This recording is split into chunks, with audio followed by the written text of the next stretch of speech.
Ô, Bel, sem falar nomes, já teve chefe que você foi na casa e daí o cara não cozinha tão bem assim? Tem chefe que é truque, Bel? Ah, claro que tem. Tem? Tem, né? Lá, óbvio que tem. Eu não sabia. Não, acho que qualquer profissão, não. Profissão. Agora que eu fui na casa e comi mal, eu não me lembro. Tô tentando lembrar aqui. Pô, truque é Mas Mas bom, tem hein? dia, gente, tem dias também, né? Tem dias que eu também não cozinhei bem, é normal, acontece, dá tudo errado. É, principalmente quando a gente vai cozinhar na casa dos outros, é, e casas, né? Enfim, que não são muito. Por exemplo, eu faço muito evento na casa dos outros e tal, e o forno é ruim, o fogo é ruim, aí tem coisas que você não alcança num equipamento doméstico, né? Então. Agora, claro que tem chefe truque. Tem uma história, Dan, não sei Truqueiro. se eu já contei pra vocês aqui. a Bel rindo, ela deve estar pensando nos 2, 3 caras que a gente conhece. Que não sabe fazer um ovo mexido, né? Exato. Mas você sabe que uma vez a gente Sempre foi... tem. Uma vez, nosso amigo Rush Marcellini chamou todo mundo pra jantar na casa do Sardenberg. Ia fazer um arroz de pato, né? Chamou as pessoas, Sim. foram lá fazer o arroz de pato.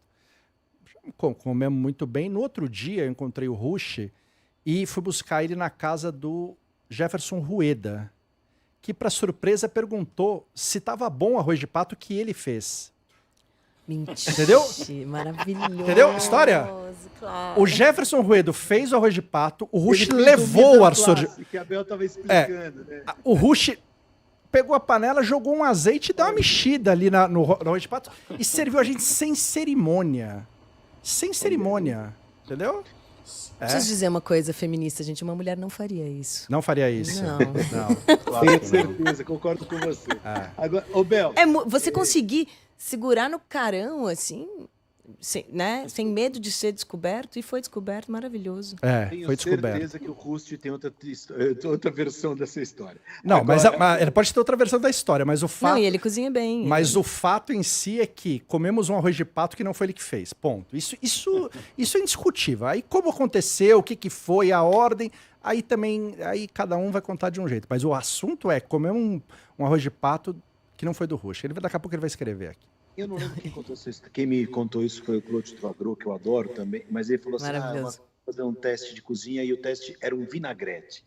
E daí eu fiquei pensando, e daí vem minha pergunta para você, nível fácil, nível médio, nível difícil, qual um prato que você sabe se o cozinheiro é bom? Qualquer um, claro, mas se você tiver que fazer um teste, para quem está nos ouvindo, se o cara fizer isso bem, sabe, para você aprovar, qual seria? Omelete é um bom.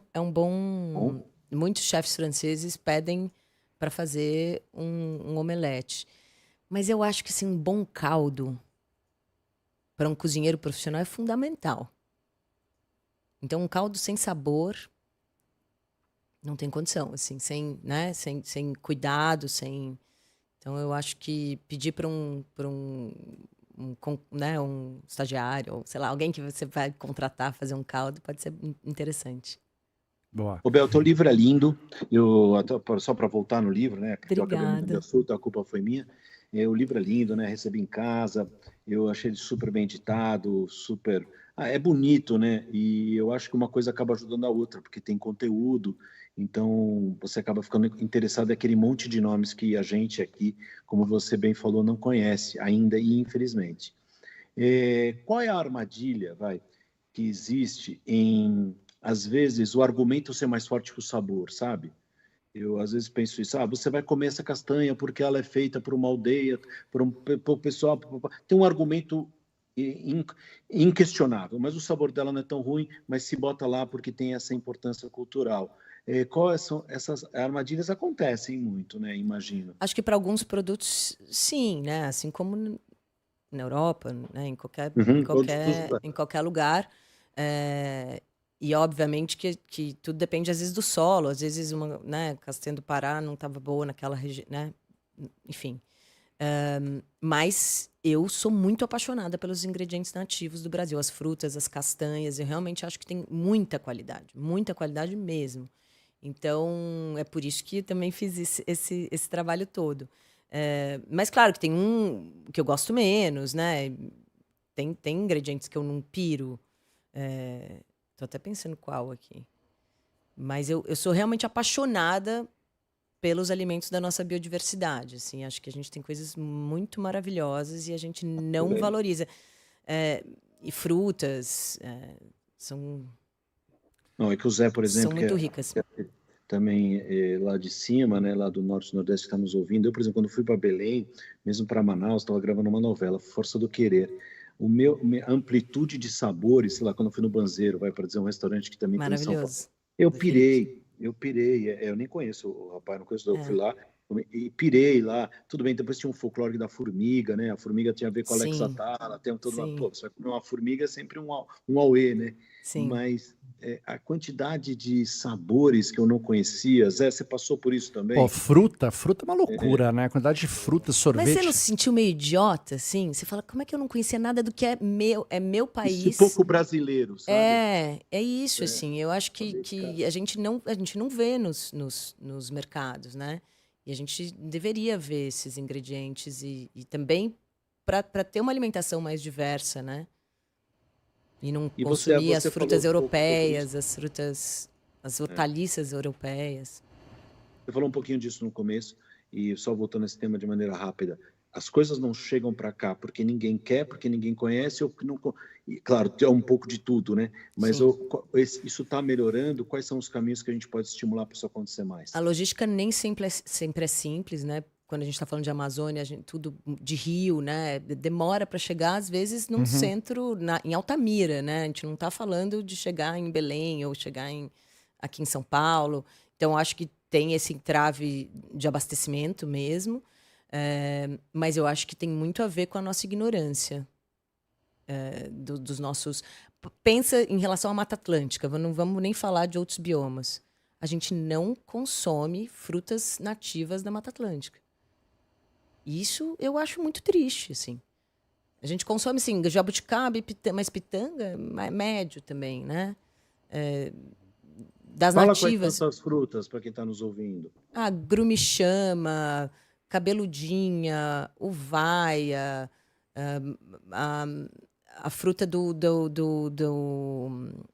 da palmeira jussara, que parece um açaí, e tantas outras, enfim, que são muito maravilhosas e outras que a gente ainda não conhece. Por exemplo, eu também piro nas especiarias brasileiras. Por exemplo, a semente do pacová, que é da Mata Atlântica, tem gosto de cardamomo. Ou o puxuri tem gosto de noz moscada. O cumaru, que pode muito bem substituir uma baunilha. E os nossos peixes...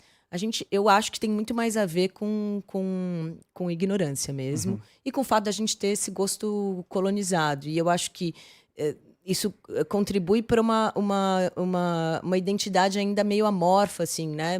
Cultural e alimentar. Ô Bel, mas aí no teu livro, né, você fala um dos eixos são as pessoas, né? Porque essas comidas existem porque em algum momento as pessoas descobriram, né? Acho que talvez o melhor exemplo seja a história da mandioca mesmo, né? Que é uma tecnologia indígena, né? Para aquilo virar comida, né? Sim. Como que você começou a...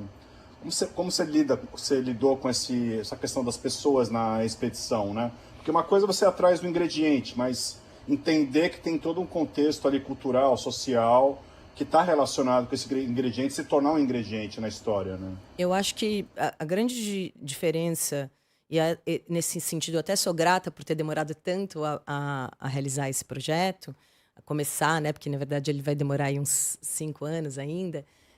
Foi que no início eu não tinha pensado em perfilar as pessoas que estão no início dessas cadeias e desses sistemas alimentares. Mas, no fim, eles são os protagonistas, porque eles mantêm viva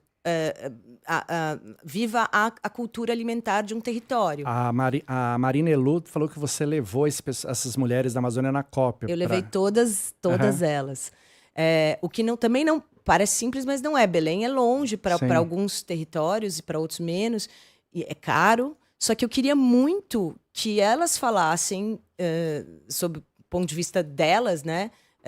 Sobre primeiro o trabalho dessas mulheres, né? Muitas agricultoras ou extrativistas, enfim, também falassem sobre como era se enxergar nesse livro ou no documentário também, porque a gente também está A gente tem um documentário que a gente ainda não definiu para onde que vai, mas provavelmente para algum streaming. Mas a gente exibiu o filme lá na COP, para elas.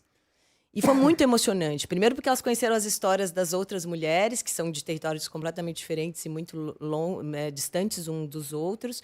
E o que eu senti ali, todas muito emocionadas, muito felizes de verem as suas histórias ali sendo contadas. Demais, né? Eu acho que foi um estímulo, no caso dessas mulheres, de autoestima. É você enxergar o seu trabalho um pouco de fora, assim, e ver os outros olhando e falando, olha, o que você faz é muito importante. Você está conservando biodiversidade, você está mantendo floresta em pé, você produz um alimento maravilhoso. Porque no dia a dia é muito árduo, né? Trabalhar com a terra. Muito árduo fazer farinha, né? O tucupi, a maniçoba. E eu acho que essa injeção de valor mesmo, você dá valor para essa cadeia como um todo, pode ser muito interessante também, até para que a gente mantenha esses modelos de bioeconomia vivos, né? Ou que seja modelo para outros se replicarem, ou para que os jovens fiquem também nesses territórios e não queiram só ir para os centros urbanos. Acho que tem vários papéis aí, né? Chefinho, você quer pôr um áudio aí para nós? Vamos lá, tem um áudio aqui do professor Wilson Cabral de São José dos Campos. Opa! Ô, São José, Pergunta aqui para Bel Manda lá. Coelho, que eu admiro muito, conheci na São Paulo Climate Week. O que ela acha desses CSAs, das comunidades que sustentam a agricultura, especialmente quando são agroecologia, e se ela tem tido algum contato, e de qualquer forma fica o convite já para uma visita ao CSA Sítio Ecológico aqui em São José dos Campos. Salve, galera! Salve. Eu acho fundamental, assim. Conta o que é, Bel, para quem não sabe, por favor. Eu não sei exatamente, tecnicamente, como é que funciona, mas são... como fala? Eu não sei o que quer dizer. Você pode repetir a pergunta? Uma pergunta aqui para Bel Coelho, que eu admiro muito, conheci na São Paulo Climate Week. O que ela acha desses CSAs, das comunidades que sustentam a agricultura, especialmente quando são agroecologia, e se ela tem tido algum contato, e de qualquer forma fica o convite já para uma visita ao CSA Sítio Ecológico aqui em São José dos Campos. E eu quero ir. Eu acho que é fundamental que essas comunidades elas aconteçam justamente para estimular, porque fazer um agricultor sozinho, ele não consegue o que uma comunidade ou uma cooperativa consegue. Eu tenho muito contato com cooperativas de diferentes territórios para alguns ingredientes, né? Licuri, pequi, enfim, no Brasil inteiro. E eu não conheço direito as CSAs, eu não conheço nenhuma, mas eu acho fundamental, acho se organizar, porque não é uma grande fazenda ou um grande latifúndio. Para você conseguir... é preciso conseguir ser bem-sucedido como um produtor agroecológico, principalmente, de manejo orgânico, você precisa se unir com os outros. Até para ter o selo, tudo é muito, muito desafiador para o homem do campo, assim, para as pessoas do campo. Eu acho muito desafiador. Por isso que eu falo, eu valorizo muito as pessoas que estão no início da cadeia, porque é um trabalho assim descomunal que eles fazem, assim, né? E além de tudo, dependem do clima, daquele crescer, né? E adubar. Eu acho um trabalho árduo. E as pessoas não valorizam como deveriam. Então, se unir é fundamental, né?